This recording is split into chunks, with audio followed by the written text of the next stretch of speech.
But here's the part no one tells you. Love doesn't care about your peace. It doesn't care about your purpose. It doesn't care that you are building something sacred, something true. It wants one thing, to keep the species alive. And if it has to shatter your dreams to do it, so be it. That's the brutal wisdom of Schopenhauer. Not because he hated love, but because he saw what it really was. He saw through the illusion, the poetry, the cultural hallucination. He saw a man reduced, bent not by force but by fantasy, a fantasy that tells him this time it's different. This time she's the one. And by the time he realizes the truth, he's already deep in it, bound, exhausted, hollowed out. This is the illusion of love.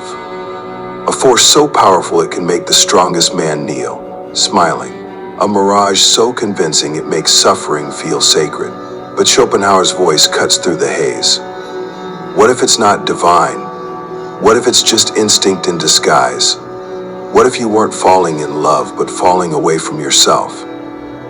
He warned us, not because he despised love, but because he understood its cost. He saw the sacrifice, the fire that gets slowly extinguished, the mission abandoned, the man forgotten. And now you have to ask yourself, are you in love with her? Or are you in love with the idea of being loved? Because there's a difference, and one of them might cost you everything. To understand the trap, Schopenhauer said, you must understand the bait. You must see clearly what you're drawn to, not with your eyes, but with your awareness.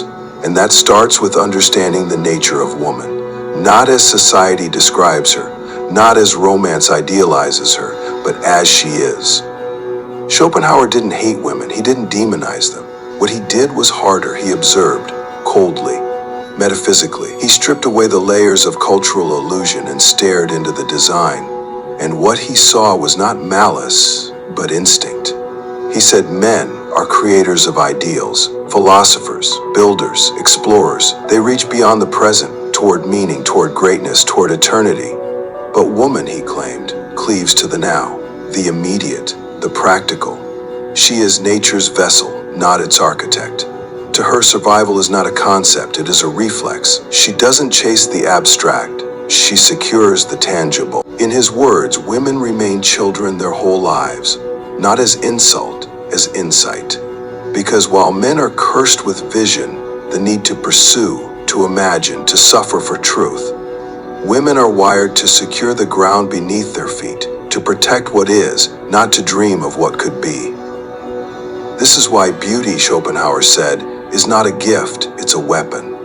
A tool crafted by nature to distract a man from his path, to seduce him away from philosophy, away from solitude, away from freedom.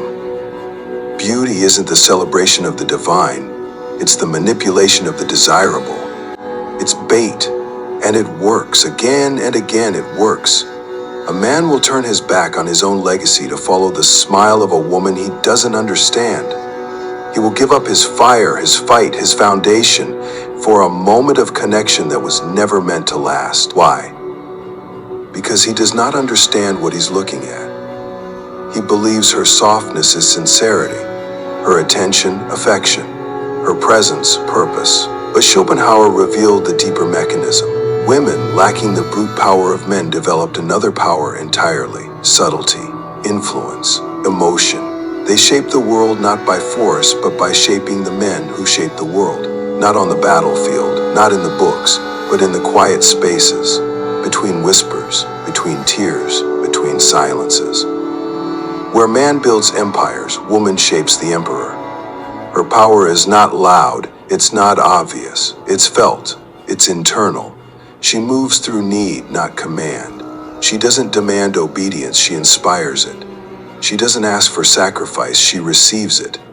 Because man, under the illusion of love, offers it willingly. And all of this, society calls beautiful, sacred. They write songs about it. They kneel before it. But Schopenhauer called it for what it was: a transaction. A survival mechanism wrapped in silk. A dream spun by nature, sold to man as destiny. He said, woman does not destroy man. Man destroys himself by misunderstanding her, by worshiping the fantasy, not seeing the reality. by giving her power she never asked for but will always accept. Because it secures her, protects her, elevates her survival. This is not cruelty, it's nature, it's design. And in that design, men are not kings, they are resources, tools, vessels for stability and safety. And so long as a man does not know this, so long as he continues to chase beauty without understanding its purpose, he will keep falling into the same cycle, over and over again. So Schopenhauer asks you now, do you truly see her? Or are you still seeing the story you were told to believe?